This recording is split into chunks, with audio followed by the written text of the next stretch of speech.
Hello dear students, welcome to Fuke education. I am Deepali Khare और हमारा chapter चल रहा है चैप्टर 5 संगठन। इसमें आज हम कवर करेंगे वेरी शॉर्ट आंसर टाइप। तो चलिए स्टार्ट करते हैं। ऑर्गेनाइजिंग हमारा चैप्टर चल रहा है संगठन, इसके हम कवर करेंगे वेरी शॉर्ट आंसर्स। तो सबसे पहले है क्वेश्चन, सामाजिक रिश्तों के नेटवर्क की पहचान करें जो कार्यस्थल पर अंतः क्रिया के कारण स्वतः उत्पन्न हो जाते हैं। जब भी वर्ड स्वतः आएगा तो हमें ये इनडायरेक्टली पता चल जाएगा कि ये इनफॉर्मल ऑर्गेनाइजेशन है। स्वतः मतलब अपने आप जो विकसित हो रहे हैं किसी भी कार्यस्थल पर, तो इसको हम क्या बोलेंगे, अनौपचारिक संगठन, जिसको हम बोलते हैं इनफॉर्मल ऑर्गेनाइजेशन। ठीक है, को सामाजिक संबंध नेटवर्क के रूप में संदर्भित किया जाता है। ठीक है, इनफॉर्मल ऑर्गेनाइजेशन को हम सामाजिक की, जहाँ पे लोग सोशल तरीके से एक दूसरे से जुड़ते हैं, वार्तालाप करते हैं और ये अपने आप एग्जिस्ट हो जाते हैं, स्वतः निर्मित हो जाते हैं, जो कार्यस्थल पर बातचीत के परिणाम स्वरूप स्वाभाविक रूप से उत्पन्न हो जाते हैं। जैसे हम किसी के साथ, कोई भी को वर्कर या एम्प्लॉइज के साथ काम कर रहे हैं, तो हम उसके बारे में जानेंगे, उसका नाम क्या है, कहाँ से वो बिलोंग करता है, उसकी पृष्ठभूमि क्या है। तो ये सब जो बेसिक जानकारी हम अपने आप ही एक फ्रेंडली बिहेवियर या सोशल, क्योंकि सामाजिक प्राणी है मनुष्य, तो उस तरीके से वो क्रिएट कर रहा है, तो वो स्वतः ही स्थापित हो जा रहे हैं। एक अनौपचारिक संगठन का उद्भव संगठन के कर्मचारियों के बीच सामाजिक संपर्क, मतलब क्या है, सोशल कम्युनिकेशन और संचार के मुक्त प्रवाह से होता है। यहाँ पे आप कोई सोपन श्रृंखला फॉलो नहीं कर रहे हैं कि हमें कैसे लिमिट में बात करनी, हम एक दूसरे को औपचारिक अनौपचारिक तरीके से अपने एम्प्लॉयज या कोवर्कर्स को जान रहे हैं और वहां बातचीत के दौरान ही हम उनको समझ रहे हैं, जान रहे हैं, या कैसे भी हम वार्तालाप कर रहे हैं। तो जो स्वतः निर्मित होगा वो होगा इनफॉर्मल ऑर्गेनाइजेशन में। चलते हैं नेक्स्ट क्वेश्चन की ओर। प्रबंध की अवधि शब्द से क्या तात्पर्य है? ठीक है, तो प्रबंध की अवधि से आपका क्या तात्पर्य है ये बताना है। तो प्रबंधन की अवधि से तात्पर्य अधीनस्थों की उस संख्या से है। यहाँ पे अधीनस्थ जो मतलब हमारे को एम्प्लॉयज जो नीचे काम कर रहे हैं उनकी उन नंबर से, संख्या मतलब नंबर से है, जिसे एक प्रबंधक कुशलता से संभाल सकता है। ठीक है, जो भी एक मैनेजर के अंदर उसके को एम्प्लॉयज या वर्कर्स हैं जो उसके अधीनस्थ हैं, सुपीरियर कौन हो गया, मैनेजर, तो उसके अंदर जितनी भी संख्या में, जितने भी रूप में वो हैं, तो उनसे मतलब है यह किसी संगठन की प्रकृति और संरचना को निर्धारित करता है। प्रबंधन की अवधि मतलब ड्यूरेशन ऑफ मैनेजमेंट वही है कि कितने नंबर ऑफ को एम्प्लॉयज आपके अंडर हैं और किस प्रकार का आपका ऑर्गेनाइजेशन है, छोटा है, बड़ा है, या उसकी संरचना किस प्रकार की है, उस पे ये निर्धारित करता है। तो प्रबंधन की अवधि दो प्रकार की होती है। ठीक है, संकीर्ण और विस्तृत, मतलब या तो सिकड़ी हुई या लार्ज, इन लार्ज, विस्तृत रूप से। तो प्रबंधन का विस्तार विभिन्न कारकों पर निर्भर करता है। ठीक है, जब हम एक्सपेंड कर रहे हैं कोई भी ऑर्गेनाइजेशन को, तो उसमें क्या क्या क्वालिटीज हो सकती है, नेतृत्व की, एक जो मैनेजर होता है उसमें लीडरशिप की क्वालिटी होती है कि वो दूर तक देख सकता है फ्यूचर एक्टिविटीज में। नियंत्रण की जो सबसे इंपॉर्टेंट है, कंट्रोल करता है, वो कोई भी चीज एक्सेसिव हो रही है उसका रिजल्ट, नियंत्रण क्या है, लास्ट प्रक्रिया है। ठीक है, संगठन के विकेंद्रीकरण की सीमा। ठीक है, संगठन की विकेंद्रीकरण मतलब जब हम उसको डिपार्टमेंट्स को सब डिपार्टमेंट्स में बांट रहे हैं, उसकी क्या लिमिट होनी चाहिए, कैसा कार्य कर रहे हो, कोई जिस प्रकार का संगठन है अगर वो लार्ज है तो उसमें विकेंद्रीकरण जरूरी है, क्योंकि वहां पे बहुत सारी आप स्टाफिंग कर दोगे, बहुत सारे डिपार्टमेंट्स बना दोगे, तो उसकी प्रकृति क्या है। और अधीनस्थों की कार्य क्षमता, कि वो कैसे कार्य कर रहे हैं, किस समय पे कार्य कर रहे हैं, तो ये सारी चीज क्या होगी, संकीर्ण, और संकीर्ण मतलब सिकड़ी हुई श्रृंखला मतलब लिमिटेड, और विस्तार में विकृत मतलब लार्ज जो श्रृंखला होगी। तो ये इस प्रकार, इससे इसका ये तात्पर्य है, और ये इस प्रकार अगर विस्तृत है तो ये सारी क्वालिटीज उसमें होनी चाहिए। चलते हैं थर्ड क्वेश्चन की ओर। ऐसी कोई दो परिस्थिति बताइए जिनके अंतर्गत कार्यात्मक संरचना उपयुक्त विकल्प साबित होती। जब हम कार्यों के अनुसार संरचना कर रहे हैं किसी भी ऑर्गेनाइजेशन की, तो ऐसी परिस्थिति बताना है। तो यहाँ दो परिस्थितियां हैं जिनके अंतर्गत कार्यात्मक संरचना उपयुक्त है, वो है दो कंडीशंस, ये हैं वो कि पहली, बड़े आकार के संगठनों को सुचारू रूप से संचालित करने के लिए कार्यात्मक संरचना की आवश्यकता होती है। जहां पे डिपार्टमेंट से ऑर्गेनाइजेशन लार्ज क्वांटिटी में है या एक्सटेंडेड है, तो वहां आपको कार्यों को उस अनुसार विभाजन करना होगा, तो वहां कार्यात्मक की जरूरत होगी। संगठन के भीतर कई विभाग होते हैं। ठीक है, एक डिपार्टमेंट है, मार्केटिंग डिपार्टमेंट, उसके अंदर कई सारे सब डिपार्टमेंट्स होते हैं और उन विभागों के आधार पर विभेद करना संगठन के लिए बहुत मददगार होता है। तो जैसा जिसका कार्य है, मार्केटिंग वाला मार्केटिंग का कार्य कर रहा है, सेल्स परचेजिंग वाला वो कार्य कर रहा है, तो विभागों के अंदर भी कई सारे सब डिपार्टमेंट्स हमने यहाँ पे क्रिएट किए। यह प्रबंधकों की दक्षता में सुधार करने में मदद करता है ताकि काम सुचारू रूप से हो। तो जब हमने कार्यों के अनुसार विभाग बना दिए, उनका विभागीकरण कर दिया, तो ये प्रबंधकों की जो दक्षता कैपेसिटी उसमें कार्य करने में सुचारू रूप से काम करने को एग्जीक्यूट करेगा। ठीक है, विभिन्न कार्यों के प्रबंधक के लिए उच्च स्तर के समन्वय की आवश्यकता होती है। ठीक है, तो कोऑर्डिनेशन जो होना चाहिए उच्च लेवल का होना चाहिए, क्योंकि यह ढांचा भी बड़ा है। ऊपर से अगर आदेश जा रहा है, नीचे से उत्तरदायित्व, तो उनके बीच में क्या है, समन्वय होने की अति आवश्यकता है। ये कार्यकुशलता में सुधार के लिए किया जाता है, आपकी वर्किंग कैपेसिटी को ये सुधारेगा। ये किसी संगठन में कार्य का स्पष्ट विभाजन है। ठीक है, अगर आप कार्यों के अनुसार की मार्केटिंग टीम ये प्रमोशन करेगी, ये कार्य करेगी, तो कार्यों का विभाजन अपन कार्यों के अनुरूप कर रहे हैं, तो ये उसको बहुत अच्छी तरीके से कार्यों को एग्जीक्यूट करता है। तो एक कार्यात्मक संरचना विभिन्न विभागों के बीच समन्वय को बढ़ावा देने में मदद करता है। तो यहाँ कोऑर्डिनेशन जो है हमारा, जो समन्वय जिसको हमने बोल रखा है, कोऑर्डिनेशन की जो स्थिति होती है वो बहुत बेहतर बनती है और इससे सुचारू रूप से संपर्क साधा जा सकता है, और इस प्रकार यह सुनिश्चित करती है कि सभी कार्य सुचारू रूप से चलते रहे। तो इस प्रकार से ये सुनिश्चित हो जाता है कि जो भी हमने कार्य एग्जीक्यूट किया है वो बहुत सक्सेसफुल तरीके से या भली भांति रूप से हुए हैं। तो यहाँ पे जो दो स्थितियां हैं कि ये बड़े ऑर्गेनाइजेशन में और दूसरा समन्वय को साथ लेके चलती है। चलते हैं हम नेक्स्ट क्वेश्चन की ओर। कार्यात्मक संरचना को दर्शाने वाला एक आरोप बना, एक चित्र बनाना है कि कार्यात्मक संरचना जैसे अभी हमने पढ़ा उसका चित्रण करना है। तो ये क्या है, मैनेजिंग डायरेक्टर हो जाएगा। ठीक है, ये अपना प्रबंधक हो जाएगा। प्रबंधक जो होता है उसके अंदर, एक प्रबंधक के अंदर कितने सारे विभाग होंगे, वो है ह्यूमन रिसोर्स को हम मानव संसाधन बोलते हैं, मानव संस्थान, जहां पे हम क्या रिक्रूटमेंट करते हैं, पोस्टिंग करते हैं, जॉब के लिए पोस्टिंग्स करते हैं, भर्तियां करते हैं। तो ये इसका कार्य होता है मानव संस्थान का। ठीक है, नेक्स्ट है हमारा मार्केटिंग। मार्केटिंग मतलब हम क्या कर रहे हैं, विपणन कर रहे हैं, चीजों को लोगों तक पहुंचा रहे हैं। ठीक है, डिस्ट्रीब्यूट कर रहे हैं। तो ये विपणन में विपणन की वो हो जाएगी स्थिति, विपणन बोलते हैं इसको हम।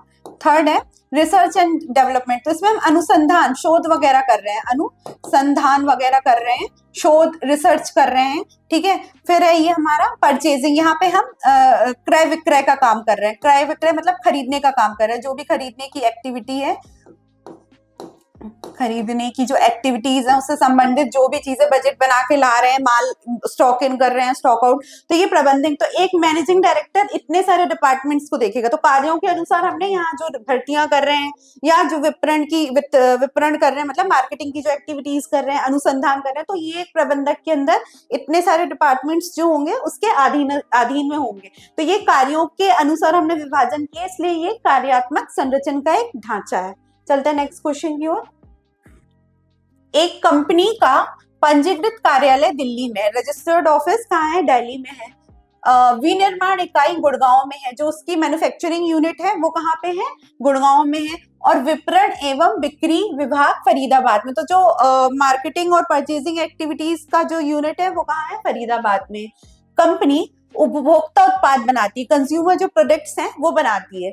अपने लक्ष्यों को प्राप्त करने के लिए उसे किस प्रकार की संगठनात्मक संरचना अपनानी चाहिए, वो बोल रहे हैं उसको किस प्रकार का ऑर्गेनाइजेशनल स्ट्रक्चर अपनाना है, ये बताना है।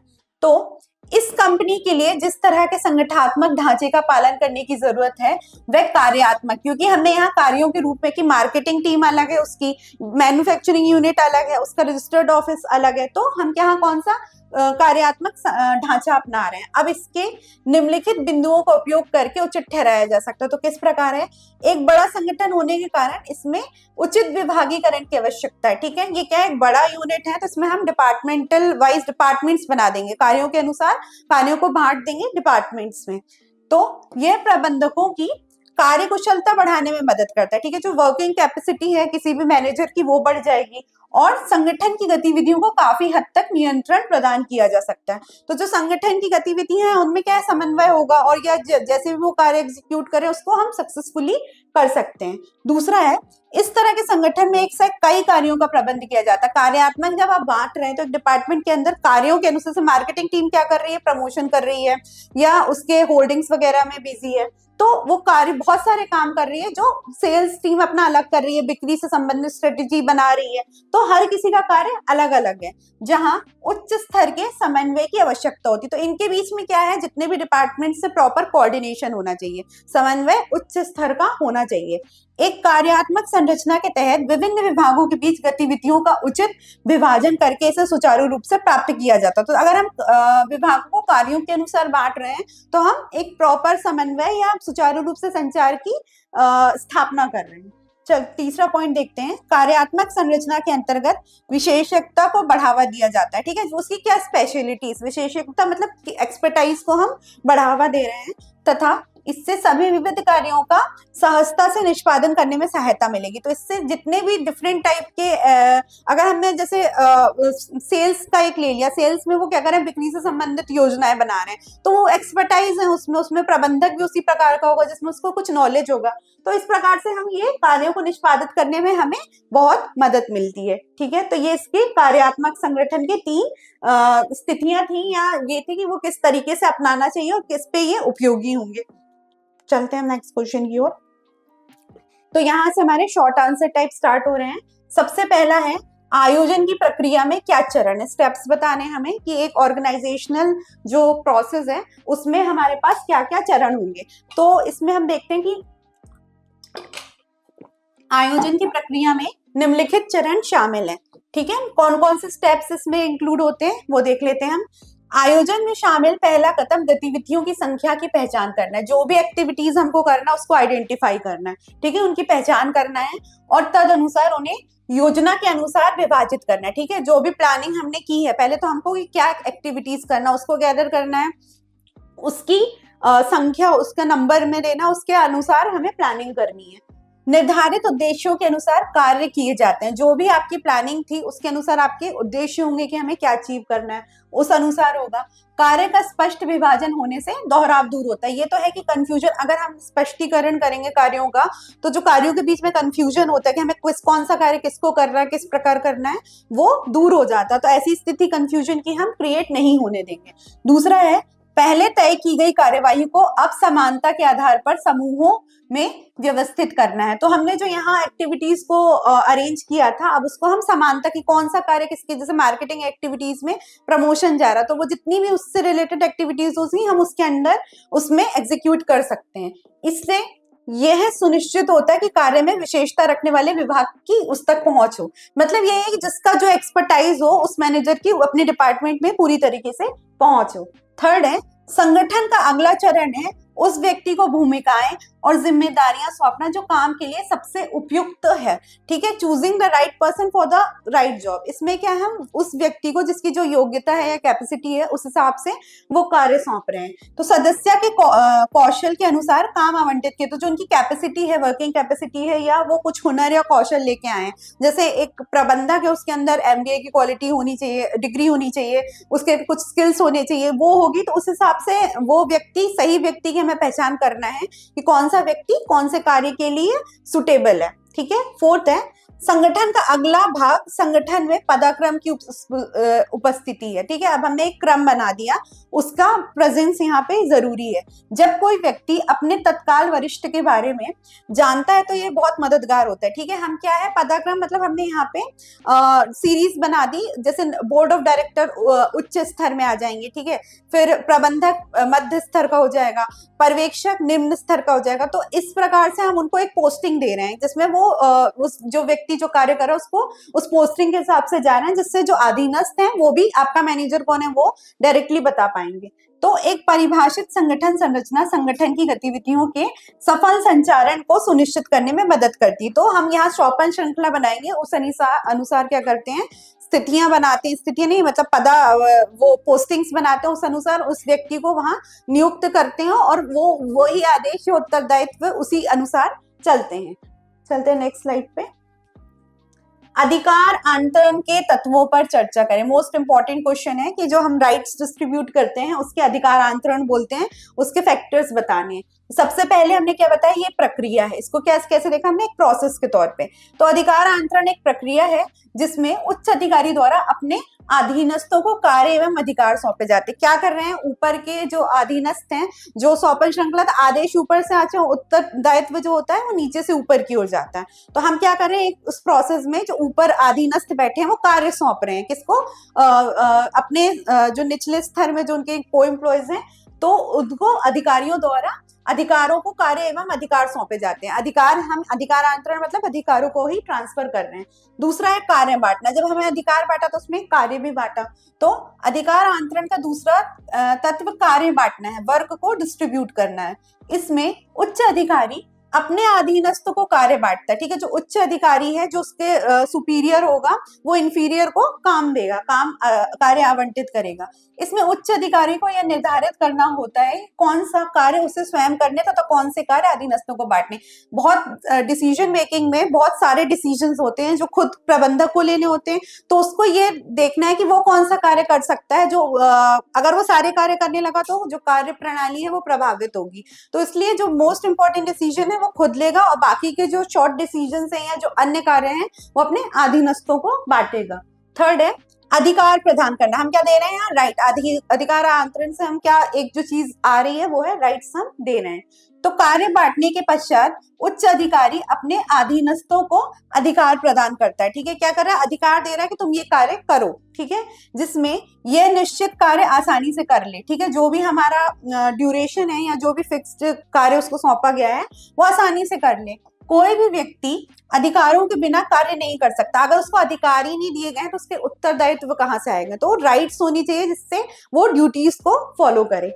फिर चलिए नेक्स्ट देखते हैं जवाबदारी। जवाबदारी निश्चित करना मतलब उत्तरदायित्व, कि जिसको कार्य में सौंपा गया है वो व्यक्ति ही उसके प्रति उत्तरदायित्व होगा, ठीक है। तो कार्य बांटना तथा अधिकार प्रदान करने के पश्चात अधिकारी अपने प्रति उसे जवाबदारी निश्चित करता है कि इसके प्रति जिसको कार्य सौंपा गया है, जिस बॉस ने सौंपा है उसके प्रति उसकी जिम्मेदारी बने। ये एक सिद्धांतों में से है कि one employ should receive order from one boss, तो वो उसी के प्रति उत्तरदायित्व भी रहेगा। चलते हैं नेक्स्ट स्लाइड पे। थर्ड क्वेश्चन है, एक अनौपचारिक संगठन औपचारिक संगठन को किस प्रकार सहयोग करता है। इनफॉर्मल जो ऑर्गेनाइजेशन है वो फॉर्मल को कैसे सपोर्ट करता है ये बताना है। तो ये निम्नलिखित तौर में सबसे पहले है, औपचारिक संगठन में संचार का एक मुख्य प्रवाह स्थापित होता है, ठीक है। अनौपचारिक में क्या करते हैं कि संचार का एक मुख्य प्रवाह अपने आप स्वतः ही निर्मित होता है, ठीक है, जो संगठन के बाहर संचार चैनलों की ओर जाता है, ठीक है। ये जो इनका कम्युनिकेशन होता है बाहर के जितने भी चैनल्स होते हैं इनसे इनफॉर्मल तरीके से होता है, क्योंकि यहाँ पे कोई भी हम प्रणाली फॉलो नहीं करते हैं। इस तरह संचार आसानी से फैलता है और औपचारिक संगठन की सहायता करता है। जैसे कोई भी है कि कोई ऑर्गेनाइजेशन में कोई वैकेंसी वगैरह वैकेंट निकली, तो अगर हो सकता है कि कई सारे मित्र या जो हमारे यहाँ कार्य कर रहे हैं उनके किसी दूसरी कंपनी में हो जो जॉब की तलाश में हो अच्छी अपॉर्चुनिटी की, तो वो जो रिक्ति की प्रक्रिया या भर्ती की प्रक्रिया उसको आसान बना देते। तो ये इनफॉर्मल इस तरीके से फॉर्मल की सहायता कर रहा है। सेकेंड है, अनौपचारिक संगठन में लोग आपस में और इस प्रकार संगठन के प्रति अच्छे संबंध विकसित करते हैं। अनौपचारिक में क्या है, लोग स्वतः ही अपने अच्छे रिलेशन, मानव तंत्र होता है इसमें स्थापित, तो अपने आप ही अच्छे रिलेशंस बनते हैं। तो इससे सदस्यों के बीच समन्वय बढ़ाने में मदद मिलती है। इससे क्या है, जो मेंबर्स उनके बीच में कोऑर्डिनेशन अच्छा स्थापित हो रहा है और आपसी विश्वास और सम्मान को भी बढ़ावा मिलता है कि लोग रिस्पेक्ट से जानते हैं, आपको सोशली जानते हैं, ठीक है, आपकी मदद करते हैं बहुत सारी चीजों में कि मैं फ्रेंड या जो भी आपका शुभ चिंतक समझ के। तो ये क्या है, सम्मान और विश्वास को बढ़ावा देता है। तो इस तरह से संबंध का परिणाम यह होता है कि संघर्ष के स्तर को कम करता है। तो इसमें क्या होता है फॉर्मल में कि जो संघर्ष स्ट्रगल से आपस के एक दूसरे को लोग सॉल्यूशंस दे रहे हैं, मदद कर रहे हैं, तो विश्वास बढ़ रहा है लोगों को, तो ये फॉर्मल में भी बहुत उपयोगी साबित होता है। थर्ड है, औपचारिक संगठन संगठनात्मक उद्देश्यों को पूरा करने में मदद करते हैं, ठीक है, जो ऑर्गेनाइजेशनल के जो ऑब्जेक्ट्स हैं उनको पूरा करने में मदद करते हैं। प्रबंधक श्रमिक की समस्याओं के बारे में जान सकते हैं और कार्य स्थिति को बेहतर बनाने के लिए सुझाव मांग सकते हैं, ठीक है। प्रबंधक जो है कि जरूरी नहीं कि हमेशा ऑर्डर्स के रूप में अपने विचार थोपें, उनसे भी जो आपके को एम्प्लॉयज या वर्कर्स हैं, श्रमिक हैं, उनसे भी आप सुझाव मांग सकते हो कि इस कार्य को किस तरीके से करना है।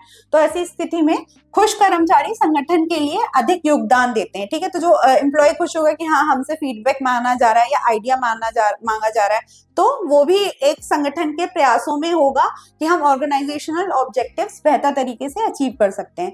यह श्रमिकों और प्रबंधकों के बीच सहयोग को प्रोत्साहित करके सामंजस्यपूर्ण कार्य वातावरण बनाने में मदद करता है। ठीक है, क्या है सहयोग और जब आप सपोर्ट जा रहा है तो एक अच्छा वातावरण स्थापित हो रहा है।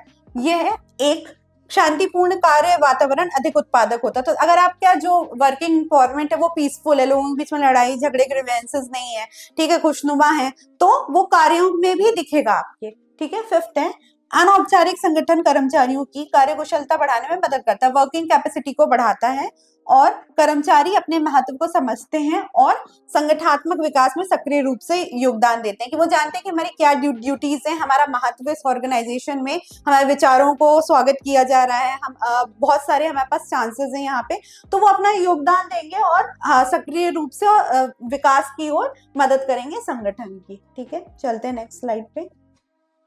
चलिए, ये प्रैक्टिकल सॉर्ट ऑफ क्वेश्चन है।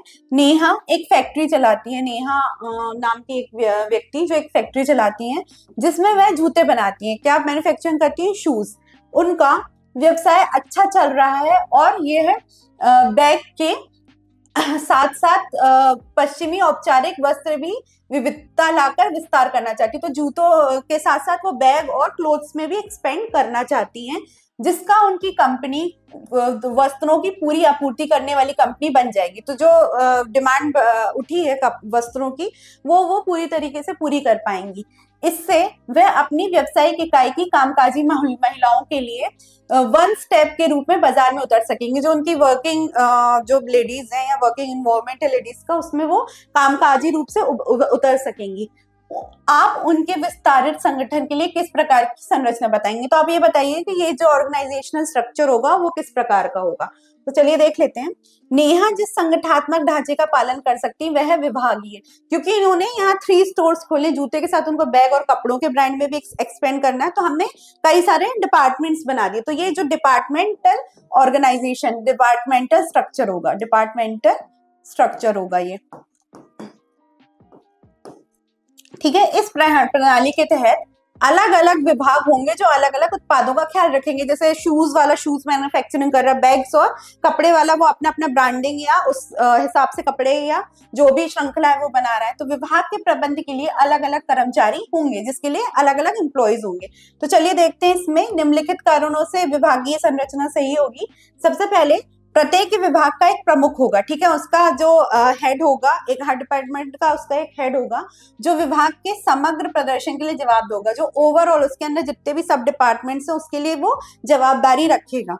प्रत्येक विभाग के प्रदर्शन को आसानी से निर्धारित किया जा सकता है। ठीक है, तो जितना भी विभाग होगा उसका परफॉर्मेंस हम उस डिपार्टमेंट वाइज ओवरव्यू कर सकते हैं। सबसे अच्छा और सबसे खराब प्रदर्शन करने वालों की पहचान की जा सकती है। ठीक है, जो कौन सबसे बेस्ट है और कौन सबसे बुरा है या आउटपुट नहीं अचीव कर पाया, उसकी हम आसानी से परफॉर्मेंस वाइज कर सकते हैं और आवश्यक कदम उठाए जा सकते हैं और उसके सुधार में हम नेसेसरी स्टेप्स उठा सकते हैं।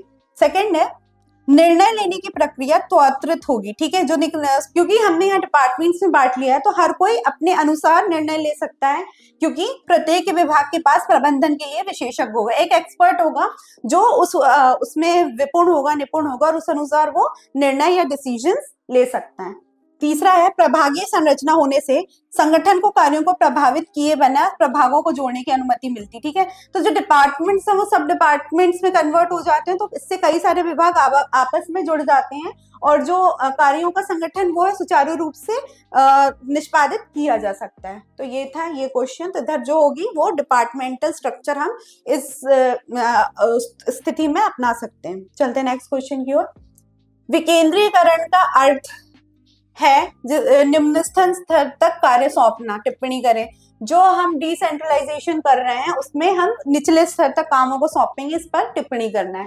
तो विकेंद्रीकरण और प्रत्योजन प्रकृति में समान है। ठीक है, जो इन दोनों की प्रकृति नेचर है वो समान रूप से है, दोनों ही जिम्मेदारी और अधिकार हस्तांतरण के बारे में। ठीक है, यहाँ हम राइट्स और अधिकार हस्तांतरण करते हैं क्योंकि हम विकेंद्रीकरण में भी क्या कर रहे हैं, जैसे पावर बहुत विभिन्न के बाद दे दिया, सेंट्रलाइज में एक के पास होती है, विकेंद्रीकरण में हमने डिपार्टमेंट्स के सब डिपार्टमेंट्स बना लिए, नए जो ढांचा होता है बड़े रूप में, तो उस अनुसार हम अधिकार आंतरण करते हैं।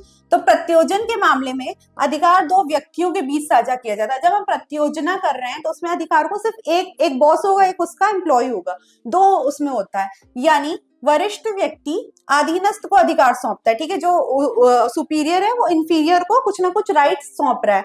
जबकि हम यहाँ जो प्रत्योजना में होता है वो दो व्यक्तियों के बीच में अधिकार होते हैं, ठीक है, अधिकार उत्तरदायित्व होता है। जबकि विकेंद्रीकरण में अधिकार कई स्तरों पर साझा किया जा सकता है, क्योंकि डिपार्टमेंट्स के भी कई सारे नए डिपार्टमेंट्स हैं, सब डिपार्टमेंट्स हैं, तो उसमें अधिकार आंतरण किया जाता है। इसलिए कहा जा सकता है कि प्रबंधन के प्रत्येक स्तर पर अधिकार सौंपने का कार्य विकेंद्रीकरण के द्वारा बढ़ावा देता है। इसलिए हम बोल सकते हैं कि हर स्तर पर जो प्रबंधन का कार्य है वो विकेंद्रीकरण करके आसान बनाया जा सकता है, उनको ढांचों में डाल के।